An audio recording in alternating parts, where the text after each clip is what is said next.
நம்ம ஜெயிப்போம் தோப்போம் வந்து நம்ம முடிவு பண்ண போகிறது இல்லை.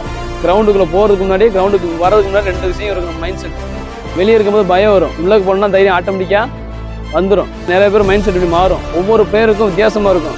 சில பேர் வெளியே நல்லா விளையாடுவான், கிரவுண்டுக்குள்ளே போனால் கைகள் நடுங்குவான். சில பேர் என்ன பண்ணுவான், வெளியே கைகள் நடுங்க, உள்ளே போனால் டம்பு டம்னு அடிச்சுக்கிட்டு இருப்பேன். சரியா, நீ எந்த ரகம்னு உனக்கு தெரியாது. அதனால கம்பை எடுத்து பார்த்தாதான், தரையை தொட்டு பார்க்கும்போது ஆப்பண்ணு பிளேயர் உன் மேலே உடம்புல ஒரு அடி விழுகும் போதே தெரியும் உனக்கு அந்த உணர்ச்சி. நம்ம வந்து என்ன பண்ண போகிறோம், அடிக்க போகிறோமா இல்லை அடி வாங்க போகிறோமா என்ன நாளைக்கு தான் தெரியும் உனக்கு.